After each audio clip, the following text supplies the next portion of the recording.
लाकया चक्षुरुन्मीलितं येन तस्मै श्रीगुरवे नमः। श्रीचैतन्यमनोभीष्टं स्थापितं येन भूतले स्वयं रूपकदा मह्यं ददाति स्वपदान्तिकं।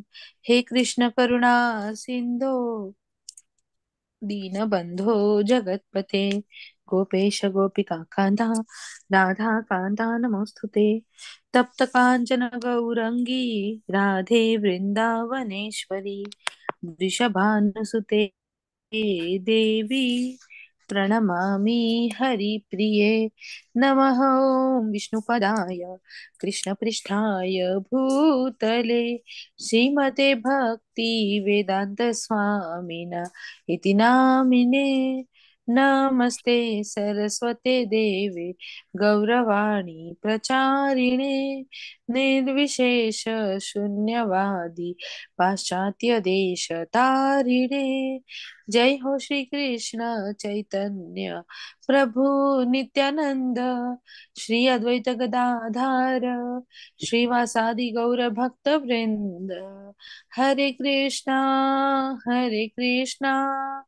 कृष्ण कृष्ण हरे हरे हरे रामा हरे रामा राम राम हरे हरे।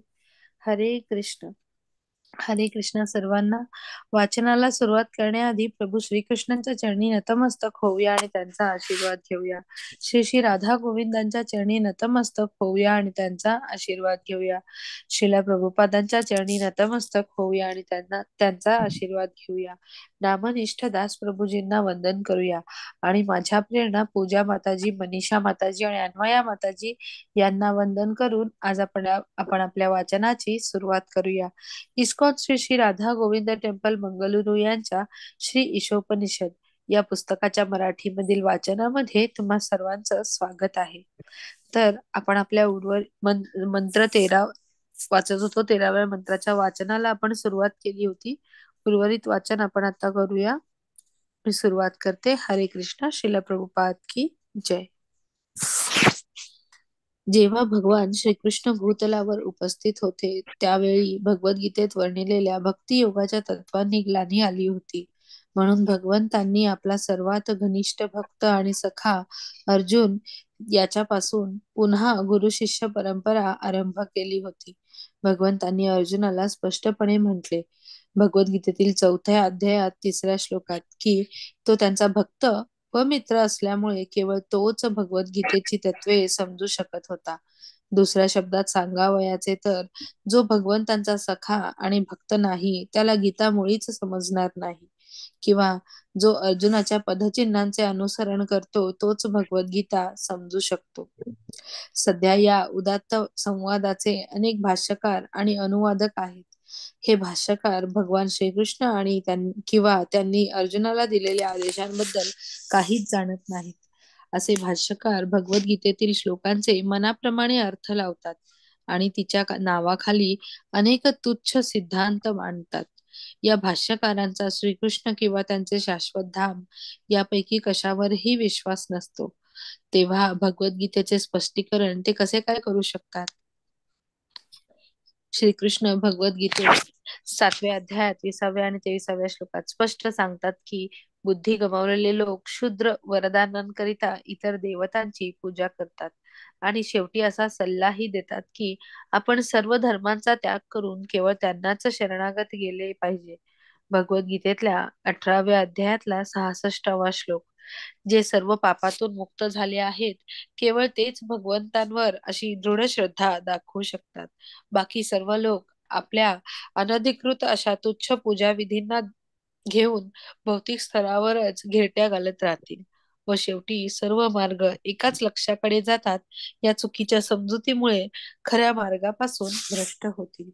ईशोपनिषदेच्या या मंत्रातील संभवात किंवा परमकारणाच्या पूजनाने हा शब्द अतिशय महत्वाचा आहे। भगवान श्रीकृष्ण आदिपुरुष असून अस्तित्वातील अनेक वस्तू त्यांच्यापासून उत्पन्न झाली आहे। अस्तित्वातील प्रत्येक वस्तू त्यांच्यापासून उत्पन्न झाली आहे। भगवद्गीतेत 10व्या अध्यायात 2ऱ्या श्लोकात श्रीकृष्ण म्हणतात अहं सर्वस्य प्रभवो मत्तः सर्वं प्रवर्तते इति मत्वा भजन्ते मां बुधा भावसमन्विताः. मीच सर्व प्राकृत आणि आध्यात्मिक जगतांचा उत्पत्ती करता आहे. सर्व काही माझ्यापासूनच उद्भवते. जे बुद्धिमान हे पूर्णपणे जाणतात ते माझ्या भक्तीमध्ये संलग्न होतात आणि अंतःकरणपूर्वक मला भजतात. या ठिकाणी भगवंतांनी स्वतःविषयी वर्णन केले आहे. सर्वस्य प्रभवः हे शब्द असे सूचित करतात की ब्रह्मा, विष्णू आणि शिवांसहित सर्वांची उत्पत्ती श्रीकृष्णांपासून होते. प्राकृत जगातील वरील 3 प्रमुख देवतांची उत्पत्ती भगवंतांपासूनच होत असल्यामुळे भौतिक आणि आध्यात्मिक जगातील प्रत्येक वस्तू भगवंतांपासून निर्मित होते असे समजले पाहिजे.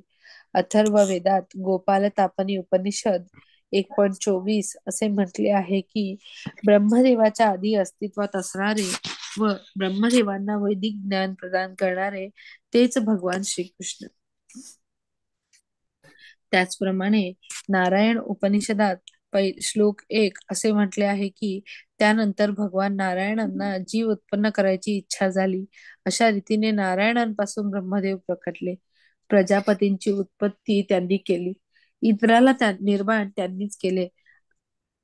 तसेच अष्टवसू, 11 रुद्र आणि 12 आदित्यांनाही त्यांनीच निर्माण केले. असे नारायण हे श्रीकृष्णांचे पूर्णांश असल्यामुळे नारायण आणि श्रीकृष्ण एकच आहेत. नारायण उपनिषदात श्लोक 4 पुढे असे म्हटले आहे की देवकी पुत्र श्रीकृष्ण पूर्ण पुरुषोत्तम आहेत. श्रीपाद शंकराचार्य हे वैष्णव किंवा साकारवादी संप्रदायाचे नसून सुद्धा भगवान नारायण हेच परम कारण आहेत या गोष्टीचा स्वीकार करतात. अथर्व वेदात महाउपनिषद असे म्हटले आहे की ज्यावेळी ब्रह्मा, शिव, अग्नी, जल, तारा, सूर्य किंवा चंद्र यापैकी कोणीच अस्तित्वात नव्हते त्यावेळी केवळ नारायण अस्तित्वात होते. भगवंत कधीही एकटे राहत नाही तर आपल्या इच्छेप्रमाणे सृष्टी निर्माण करतात. स्वतः भगवान श्रीकृष्णांनी मोक्ष धर्म या शास्त्रात म्हटले आहे की मी प्रजापती आणि रुद्रांना निर्माण केले आहे. माझ्या माया शक्तीने मोहित झाल्यामुळे त्यांना माझ्याविषयी पूर्ण ज्ञान नसते. वराह पुराणातही म्हटले आहे की नारायण हेच पूर्ण पुरुषोत्तम भगवान आहेत आणि त्यांच्यापासूनच चतुर्मुख ब्रह्मा आणि भविष्यात सर्वज्ञ झालेल्या रुद्रांची उत्पत्ती झाली. अशा प्रकारे सर्व वैदिक शास्त्रात सिद्ध करण्यात आले आहे की नारायण किंवा श्रीकृष्ण हेच सर्व कारणांचे कारण आहेत. ब्रह्मसंहितेतही 5.1 सांगितले आहे की सर्व जीवात्म्यांना आनंद देणारे आणि सर्व कारणांचे मूळ कारण असणारे श्रीकृष्ण गोविंद हेच भगवान आहेत. खऱ्या विद्वानांना ही गोष्ट थोर साधूंकडून आणि वेदशास्त्रातील पुराव्याकडून जाणून घेता येते आणि म्हणून ते श्रीकृष्णांना सर्व जाणून त्यांचे पूजन करतात. ते केवळ श्रीकृष्णांचेच पूजन करीत असल्यामुळे त्यांना बुध किंवा खरे विद्वान म्हणतात. ज्यावेळी आपण धीर आचार्यांकडून दिव्य संदेश, श्रद्धा व प्रेमपूर्व श्रवण करतो त्यावेळी श्रीकृष्ण सर्व आहेत या विधानाची सत्यता प्रस्थापित होते. ज्याला श्रीकृष्णांवर श्रद्धा किंवा प्रेम नाही त्याला हे सोपे सत्य पटवून देणे शक्य नाही. श्रद्धाहीन लोकांना भगवद्गीतेतील 9व्या अध्यायात 11व्या श्लोकात मूढ किंवा गाढव म्हटले आहे. धीर पुरुषांकडून पूर्ण ज्ञान न मिळाल्याने असे मूढ भगवंतांचा उपहास करतात. मायाशक्तीच्या भोवऱ्यात सापडून विचलित झालेला कोणीही आचार्य होण्यास योग्य नसतो. आणि याची चर्चा आपण भगवद्गीतेचं वाचन करतोय तेव्हा आपण 10व्या अध्यायामध्ये करत आहोत. भगवद्गीता श्रवण करण्यापूर्वी कुटुंब आणि समाज यांच्यावरील स्नेहातिरेकामुळे भौतिक भोवऱ्यात सापडून अर्जुन विचलित झाला होता. त्यामुळे त्याला लौकिक जगातील परोपकारी अहिंसक मनुष्य व्हावायचे नव्हते. परंतु जेव्हा तो भगवंतांकडून भगवद्गीतेचे वैदिक ज्ञान ऐकून बुध झाला तेव्हा त्याने आपला निर्णय बदलला आणि कुरुक्षेत्राच्या युद्धाची योजना आखणाऱ्या त्या भगवान श्रीकृष्णांचा तो भक्त झाला. आपल्या तथाकथित नातेवाईकांबरोबर युद्ध करून अर्जुनाने भगवंतांची पूजा केली आणि या रीतीने तो शुद्ध भक्त झाला. भगवद्गीता आणि श्रीमद भागवतातील वर्णन केलेल्या कृष्ण विज्ञानाच्या बारकाव्यांचे ज्ञान नसलेले मूर्ख लोक एक नकली कृष्णाची निर्मिती करतात. परंतु अर्जुनाने दाखविलेले नैपुण्य केवळ खऱ्या श्रीकृष्णाचे पूजन केल्यावरच शक्य आहे. नकली श्रीकृष्णांची पूजा केल्यावर नव्हे. वेदांत सूत्राप्रमाणे उत्पत्ती आणि स्थितीचे उगमस्थान म्हणजे संभूत. तसेच प्रलयानंतर जे काही उरते ते देखील संभूत असते. जन्माद्यस्य यतः. श्रीमद भागवतम हे वेदांत सूत्रावर याच लेखकाने व्यासदेव लिहिलेले स्वाभाविक भाष्य आहे. त्यात म्हटले आहे की सर्व उत्पत्तींचे उगमस्थान दगडाप्रमाणे निर्जीव नसून अभिज्ञ किंवा पूर्ण चेतनामय आहे. आदिपुरुष भगवान श्रीकृष्ण सुद्धा भगवद्गीतेत 7व्या अध्यायात 26व्या श्लोकात सांगतात की त्यांना भूत, वर्तमान आणि भविष्य संपूर्णपणे ज्ञात आहे आणि शिव ब्रह्मादी देवांसहित कोणीही त्यांना पूर्णपणे जाणत नाही. भौतिक अस्तित्वाच्या लाटांचे तडाखे खाऊन त्रस्त झालेले अर्धशिक्षित आध्यात्मिक नेते निश्चित त्यांना पूर्णपणे जाणत नाहीत. संपूर्ण मानव समाजालाच पूज्य समजून ते काहीतरी तडजोड करण्याचा प्रयत्न करतात, पण त्यांना माहीत नसते की अशी पूजा केवळ कल्पनाच आहे, कारण अखिल समाज परिपूर्ण नाही. या आध्यात्मिक नेत्यांचा असा प्रयत्न म्हणजे झाडाच्या मुळात पाणी घालण्याऐवजी पानांवर पाणी घालण्यासारखे आहे. मुळावर पाणी घालणे ही नैसर्गिक पद्धत आहे, परंतु असे संत्रस्त नेते मुळांपेक्षा पानांकडे अधिक आकर्षित होतात. पानांवर सतत पाणी ओतले तरी पोषणाच्या अभावी सर्व काही सुकून जाणार. श्री ईशोपनिषद आपल्याला असा सल्ला देते की झाडाच्या मुळांवर पाणी घातले पाहिजे. झाडाचे मूळ अंकुराचे उगमस्थान असते. अखिल मानवतेच्या भौतिक देहांची सेवा करून त्यांची पूजा करणे कधीच परिपूर्ण होऊ शकत नाही आणि अशी सेवा आत्म्याच्या सेवेपेक्षा निम्न आहे. कर्माच्या नियमाप्रमाणे निरनिराळ्या शरीराच्या जन्माचे मूळ कारण आत्मा असतो. वैद्यकीय सेवा, समाजसेवा आणि शैक्षणिक सुविधांनी मानव समाजाची केवळ मानव समाजाची सेवा करावयाची व त्याच वेळी कत्तलखान्यात मुक्या बिचाऱ्या प्राण्यांचे गळे कापायचे याला आत्म्याची सेवा म्हणता येणार नाही. जीवात्मा सतत विभिन्न प्रकारच्या शरीरात जन्म, मृत्यू, जरा आणि व्याधी ही दुःखे भोगत असतो. मनुष्य जीवनात जीवात्मा आणि बरोबरचे विस्मृत नाते पुन्हा प्रस्थापित करून या जंजाळातून सुटण्याची एक संधी दिली जाते. संभूत किंवा परमपुरुषाची शरणागती कशी घ्यावी याचे तत्वज्ञान शिकविण्याकरता भगवंत स्वतः अवतरित होतात. पूर्ण प्रेम आणि शक्तीने भगवंतांचे पूजन करण्यास व त्यांना शरण जाण्यास शिकविणे हीच मानवतेची खरी सेवा होय. श्री ईशोपनिषदाच्या या मंत्राची हीच शिकवण आहे.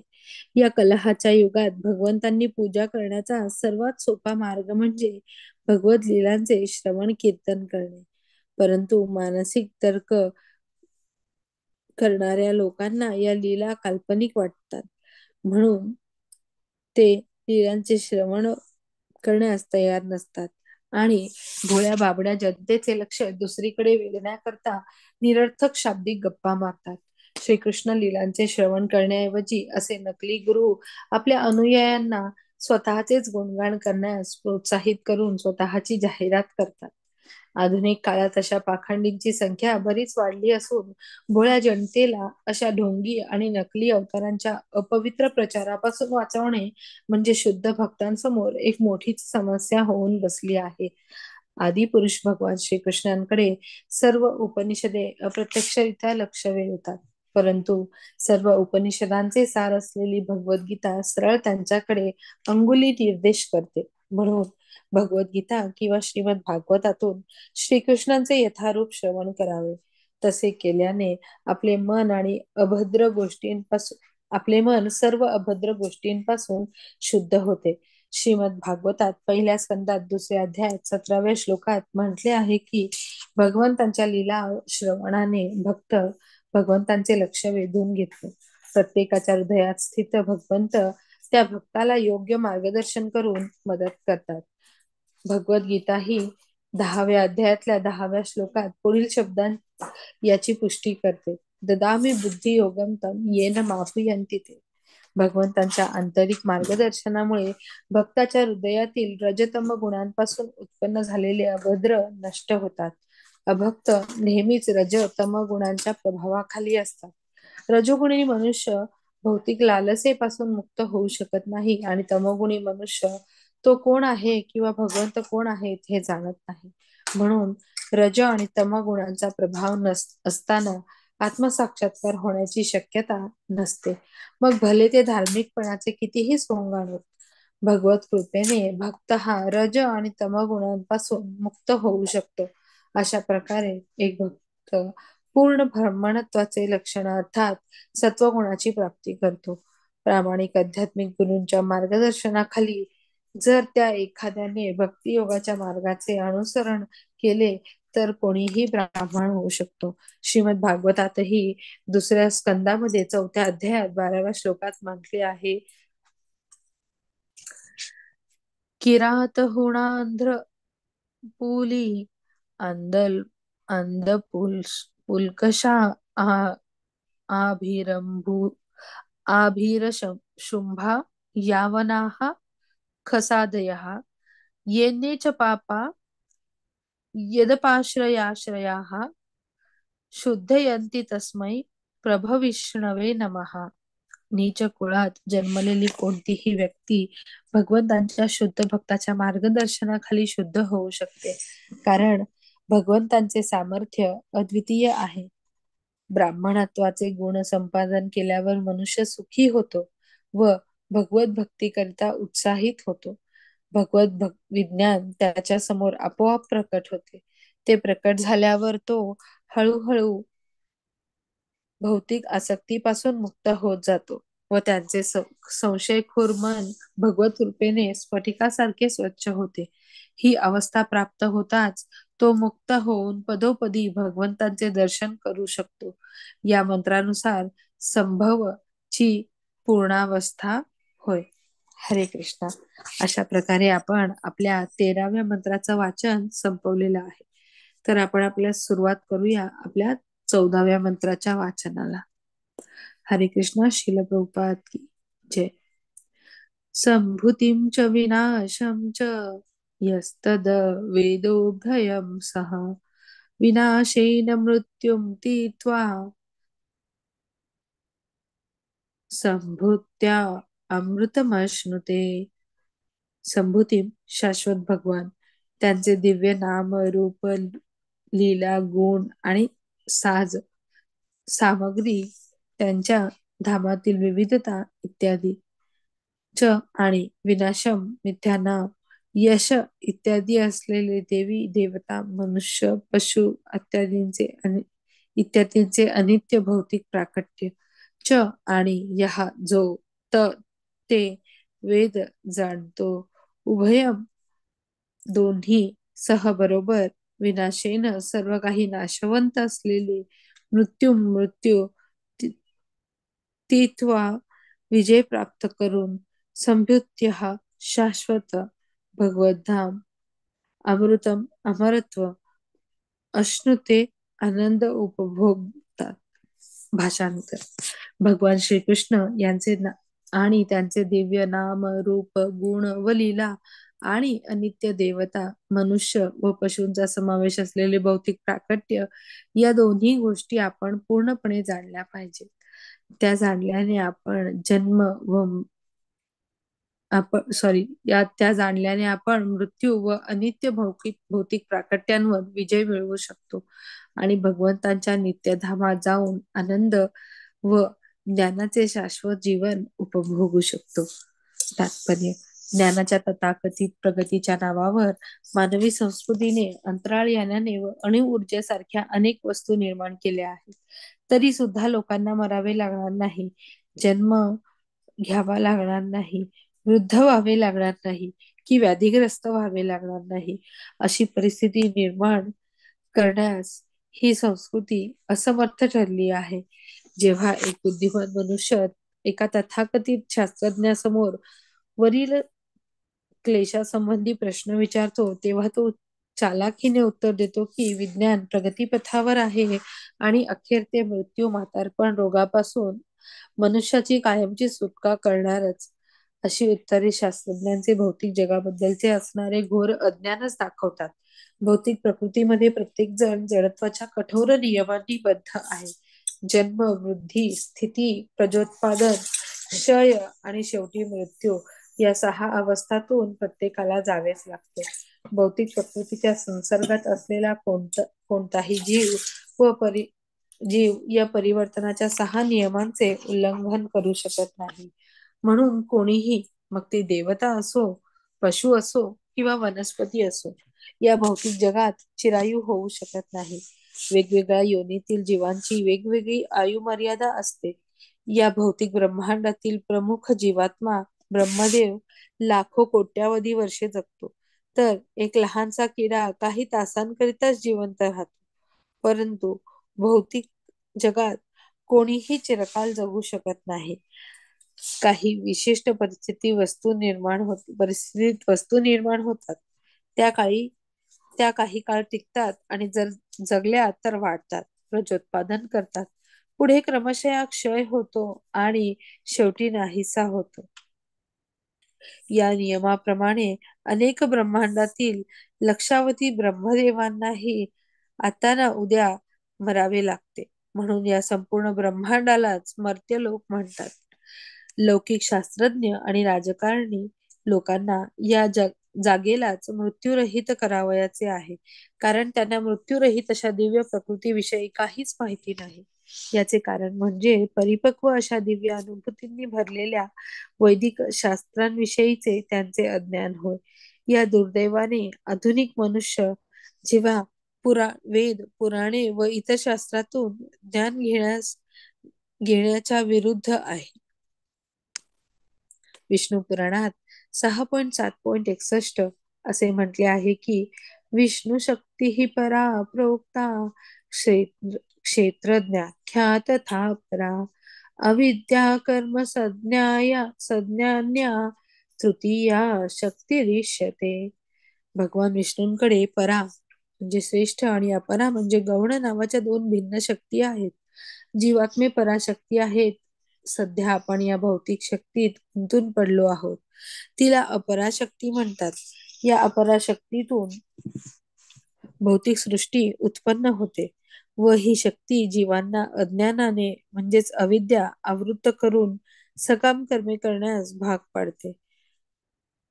या भौतिक अपराशक्ती आणि जीवात्म्यांविषयी भगवंतांच्या पराशक्तीचा आणखी एक अंश असतो.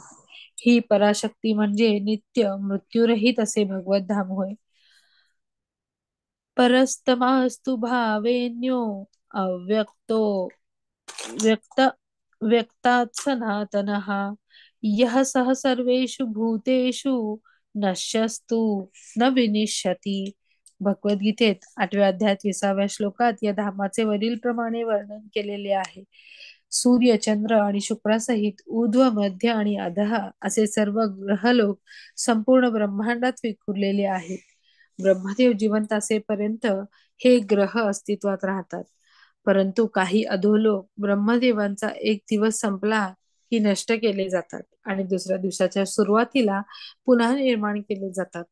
ऊर्ध्व लोकात काळाचे मोजमापन वेगळ्या रीतीने केले जाते.